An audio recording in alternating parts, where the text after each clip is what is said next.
أعوذ بالله من الشيطان الرجيم. بسم الله الرحمن الرحيم. قد أفلح من زكاها وقد خاب من دساها. كذبت ثمود بطغواها إذ انبعث أشقاها فقال لهم رسول الله ناقة الله وسقياها فكذبوه فعقروها فدمدم عليهم ربهم بذنبهم فسواها ولا يخاف عقباها. صدق اللہ العظیم. ایک مرتبہ درود شریف پڑھیں. اللہم صل علی محمد وعلی آل سیدنا محمد وبارک وسلم علیہ. ستارے ان کی راہ میں، زمانہ ان کی چاہ میں، نبی کی خانقاہ میں ہیں دو جہاں پناہ میں. مقام آپ کا وہ ہے جہاں کبھی پہنچ سکے خیال و وہم اور یقین نہیں نہیں نہیں نہیں.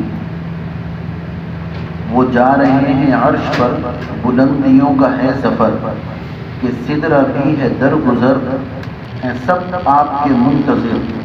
ازل سے آج تک بھلا کوئی بھی اس طرح ہوا، خدا کے ساتھ ہم نشیں نہیں نہیں نہیں نہیں.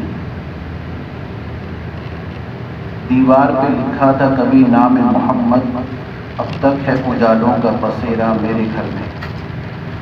میرے ہاتھوں سے اور ہونٹوں سے خوشبوئیں جاتی نہیں، میں نے اس میں محمد کو لکھا بہت اور چوما بہت. ہم سب جانتے ہیں اور میں اسے جب بھی بیان کرتا ہوں جہاں موقع ملتا ہے، بزرگان ہمارے بزرگ یا کوئی دعوت دیتے ہیں کہ کوئی دین کی بات کر دو، تو یہ راز کی بات وہ بارہا اگرچہ عرض کی جا چکی اور آپ سب جانتے ہیں کہ میرے دوستو، درود شریف ایک ایسی چیز ہے، ایک ایسا عمل ہے، ایک ایسا وظیفہ ہے کہ جب کبھی کوئی پریشانی ہو، تنگی ہو، مصیبت ہو، مشکلات ہوں، مسائل ہوں، آلام ہو، غم ہو، اندوہ ہو، فکرات ہوں، جب کبھی ایسی کیفیت ہو، میں آپ کو قسم کھا کے یہ بات کہہ رہا ہوں، دل سے درود شریف کا وظیفہ پڑھنے کا معمول بنے.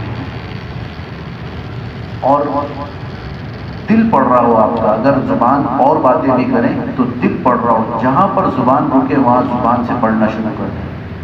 آپ چند دفعہ پڑھیں گے، سب سے پہلا اس کا جو اثر ہوگا وہ یہ ہوگا کہ اللہ تعالیٰ دل میں سکینہ نازل فرماتے ہیں، دل کو سکون ہو گیا.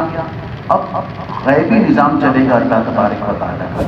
اس لیے میرے دوستو، ہماری دعا میں کوئی شک ہو سکتا ہے قبول ہونا ہونا، لیکن درود شریف واحد ایک ایسا عمل ہے جو اللہ کی بارگاہ میں قبول ہوتا ہے. کوئی عمل جو ہمیں اللہ نے بتایا ہو وہ اللہ نہیں فرماتے. جیسے نماز کا ہمیں حکم ہے، نماز اللہ نہیں پڑھتے. زکوٰۃ کا ہمیں حکم ہے، روزے کا ہمیں حکم ہے، حج کا ہمیں حکم ہے، عبادات کا ہمیں حکم ہے، خیرات، صدقات، سب کچھ نیکیوں کا حکم ہمیں ہے. واحد ایک عمل ہے درود شریف جس کا ہمیں بھی حکم ہے، اور اللہ فرماتے ہیں میں خود بھی درود بھیجتا ہوں.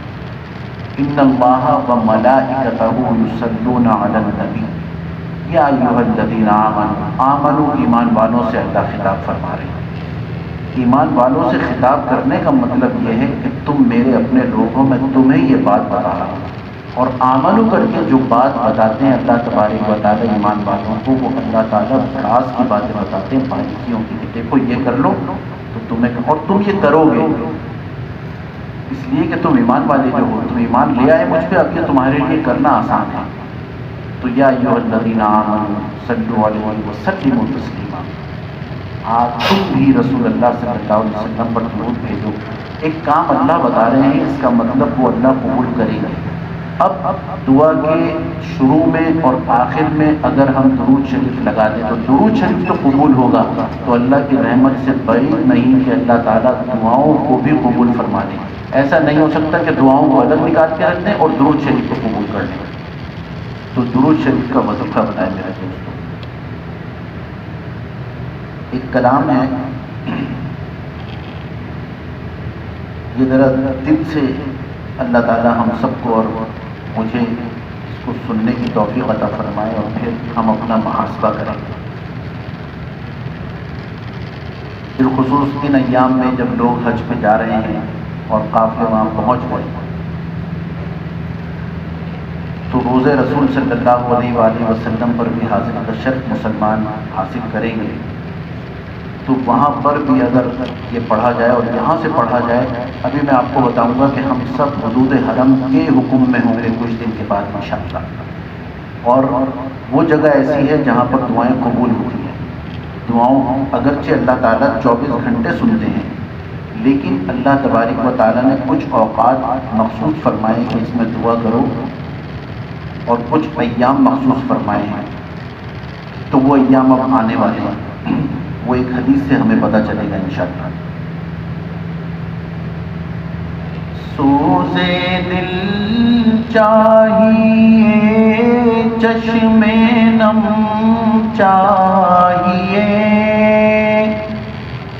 سوزے دل چاہیے، چشم نم چاہیے، اور شوق طلب معتبر چاہیے. ہو میسر مدینے کی گلیاں اگر، آنکھ کافی نہیں ہے نظر چاہیے. یہ آنکھ کافی نہیں ہے وہاں جلووں کو دیکھنے کے لیے، دل بھی وہاں پر مستقل طور پہ لگا ہوا ہو اللہ کی بارگاہ میں. میں اکثر عرض کرتا ہوں اپنی کوئی بات نہیں بتانی چاہیے، لیکن تحدیث نعمت کے طور پہ بعض باتیں دل میں آ جاتی ہیں، اور آپ حضرات کی برکت سے روز رسول صلی اللہ علیہ وسلم پر حاضری کا ایک مرتبہ موقع ہوا. گنبد خضرا کے سامنے ایک صاحب بیٹھے ہوئے تھے، تو چلتے ہوئے میرا پاؤں ان کے ہاتھ پہ لگ گیا. وہ ہاتھ سے ٹیک لگا کے بیٹھے ہوئے تھے، تو انہوں نے اپنا ہاتھ جیسے کوئی چوٹ لگتی ہے ہٹایا تیزی کے ساتھ، اور انہوں نے مجھے دیکھا. آپ یقین کریں ایسی آنکھیں میں نے آج تک نہیں دیکھی. اتنی خوفناک بڑی، بیک وقت اس کے اوپر کئی انوارات، جیسے اس میں نور بھی ہو، اس میں خوف بھی ہو، اس میں دہشت بھی ہو، اس میں محبت بھی ہو، اور اس میں مجھ سے غصے کا اظہار بھی ہو. میں نے یہ محسوس کیا. ہم تو سمجھے نہیں تھے، میں بچہ تھا، لیکن میں نے کسی سے ذکر کیا تو انہوں نے بتایا. اہل اللہ سے باتوں کا ذکر کرنا چاہیے میرے دوستوں، اہل علم حضرات سے. ہمیں تو نہیں پتا، وہ صحیح بتاتے ہیں ہمیں. انہوں نے کہا کہ اس وقت گنبد خضرا اور ان صاحب کے درمیان ایک عجیب رابطہ ہوا تھا جسے تم نے منقطع کر دیا. میں آج بھی اس بات کو سوچتا ہوں تو مجھے دکھ ہوتا ہے، اور میں اللہ سے معافی مانگتا ہوں کہ میں رسول اللہ صلی اللہ علیہ وآلہ وسلم اور اس شخص کے درمیان حائل ہوا.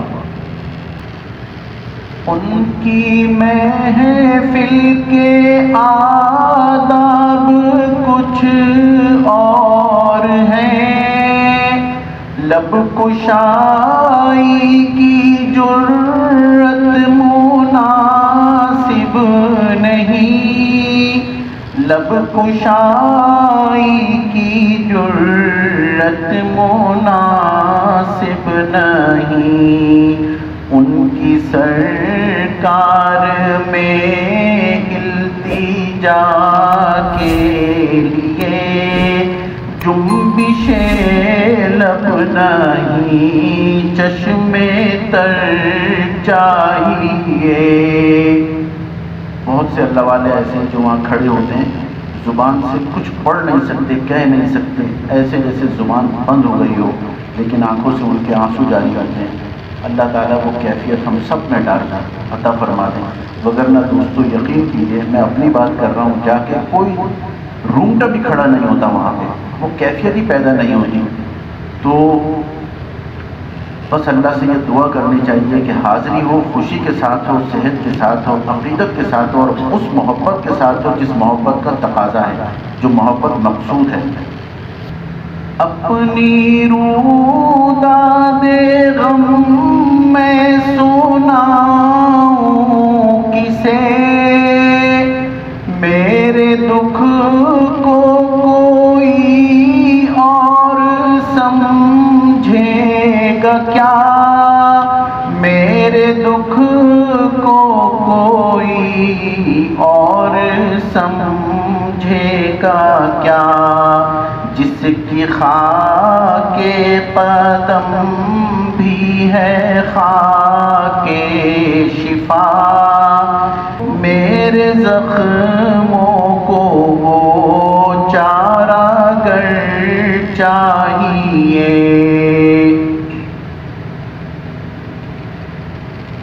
رونق زندگی تو بہت دیکھ لی، اب میں آنکھوں کا اپنی کروں گا بھی کیا، اب میں آنکھوں کا اپنی کروں گا بھی کیا، اب نہ کچھ دیدنی ہے نہ کچھ گفتنی، مجھ کو آقا کی بس ایک نظر چاہیے.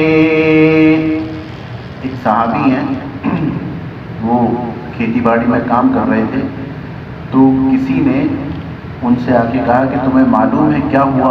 کہنے لگے نہیں، کیا واقعہ ہوا؟ کہا کہ رسول اللہ صلی اللہ علیہ وسلم اب اس دنیا میں نہیں ہے. انہوں نے اپنی اس کھیتی باڑی کی کدال کو پھینکا ہے، نظروں کو آسمان کی طرف کیا ہے، اور یہ کہا کہ یا اللہ مجھے وہ آنکھیں نہیں چاہیے جس نے رسول اللہ کو دیکھا تھا، اب کسی اور کو دیکھنے کی تاب نہیں ہے، آپ مجھ سے میری بینائی لے لیں. اسی وقت اللہ تبارک و تعالیٰ نے ان کی بینائی اچٹ لی، لے لی. ساری زندگی خوشی کے ساتھ نابینا ہو کے گزاری. یہ تھی محبت میرے دوستوں. کچھ حج کے ایام ہیں، ان کے بارے میں جیسا کہ میں نے شروع میں عرض کیا تھا کہ ابھی ہم سب حج سمجھیں کہ میدان مینا اور حرم کے اندر داخل ہوں گے. آپ صلی اللہ علیہ وآلہ وسلم نے فرمایا کہ جب حاجی لبیک کہتا ہے، لبیک اللہم لبیک لبیک لا شریک لک لبیک، تو اس کے قریب کے جو حجر ہیں، جو مدر ہیں، یعنی پتے، ٹھیکرے، پتھر، وہ سب بھی لبیک اللہم لبیک کہتے ہیں.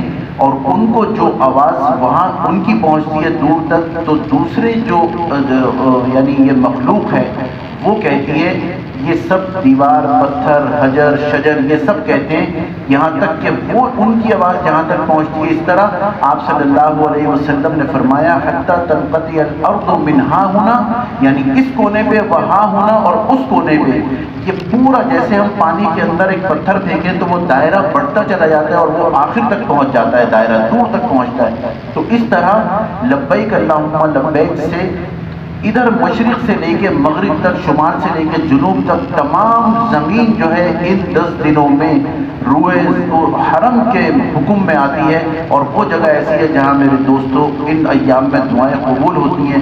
تو ہمارے لیے ایک بہت بڑا یہ موقع، یہ 10 دن آنے والے ہیں، اس میں ہم حاجیوں کی صدا سے اپنی صدا لگائیں، لبیک اللہم لبیک ہم بھی کبھی کہہ دیں اور پھر دعا کریں، تو اللہ تعالیٰ ان دعاؤں کو قبول فرمائیں گے. وآخر دعوانا الحمدللہ رب العالمین.